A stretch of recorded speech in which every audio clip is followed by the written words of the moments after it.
Hello everybody, Stallions, Handsome Jack Boy here, bringing you guys the 9th episode of my Borderlands Pearlescent Weapons Guide. And in this episode, I'm going to be covering the Bessie. The Bessie is a Jacobs Pearlescent sniper rifle, and the prefix for mine is GGN40ZZ Rolling Bessie. The prefix for you guys might change. Now, as you can see there in the red text, it says, "That's my girl."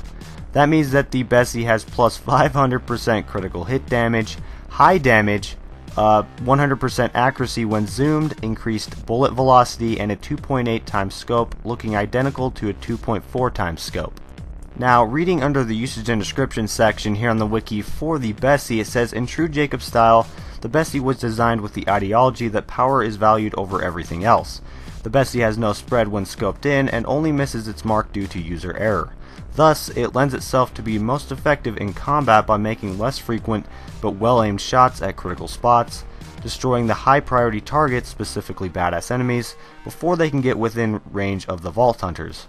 Its low rate of fire, double bullet velocity, and perfect accuracy make it the ideal for scenarios that would be considered in excess of long range.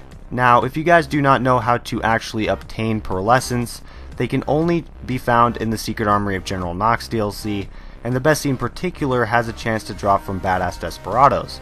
It says here on the wiki, like all pearlescent weapons, the Bessie can also be dropped from Cromracks and found in Crimson Lance weapon chests.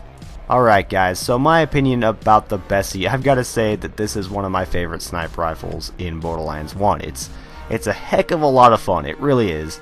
And the plus 500% critical hit damage buff is insane. You've got to admit that is freaking unbelievable. I still can't believe that. You know, when I saw that on this gun's item card, I was flipping out. You know, I had to test that for myself, and I actually didn't realize it had 100% accuracy. I must have just flew right by my head or something. But when I tried this thing out, I was mind blown at how accurate it was.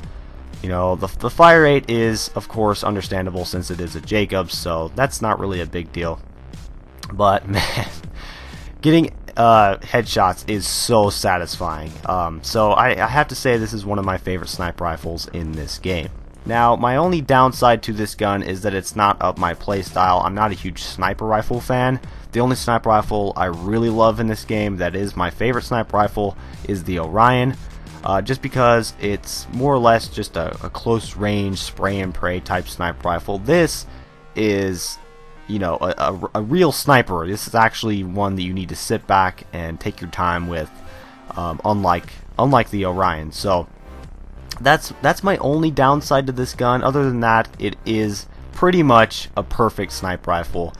And oh my gosh, to anybody out there that has a Mordecai that's level 69, I highly recommend going out there and trying to look for this gun. I know the chances are very slim since it's a pearlescent, but you've got to at least hope that you find it. I can just only imagine this gun on Mordecai.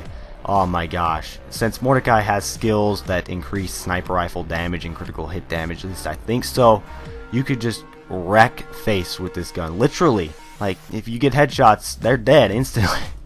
I mean, most of the enemies here that I'm fighting here in this gameplay with Lilith are, you know, they're dying instantly when I'm getting them in the head. So it's pretty unbelievable. I can only imagine this gun on Mordecai, how well it will do. And it says here in the wiki, I'm not sure how true this is, but I bet it's very, very much true. It says, this weapon can be extremely powerful against Cromracks the Invincible. With the right character choice, skill set, and calm, it can destroy his limbs or back with one shot in a 1 or 2 player game, dealing close to 12,000 damage in the process. Holy crap, guys. All I gotta say is that is freaking unbelievable. Anyways, I hope you guys enjoyed this video. That's pretty much gonna wrap it up. I love this sniper rifle. I plan on using it a lot more. And I think there is a class mod for Lilith that increases sniper rifle critical hit damage. I believe I have it right now in my inventory. I need to go check. I don't think it's very good. I believe it's just a green version of it. I'm pretty positive you can get a purple version of it. I'm not sure. I think it's, what is it called, the Spectral class mod or something like that. I believe you get it from the Assassins. So if you guys have a Lilith class and you want the sniper rifle, you want to get the maximum amount of damage out of the sniper rifle, then I recommend going out there and farming the assassins in the Secret Armory General Knox DLC for that spectral class mod. I'm not sure, what the drop rates are, but I don't think it's very rare. It might be kind of hard to get a purple variation, but yeah, I just recommend going out there and trying that. I'm probably going to try that myself. Anyways, like I said, that's pretty much going to wrap it up for this video, guys. I hope you enjoyed this. Be sure to rate, comment, and subscribe for more, and I'm out of here. Peace!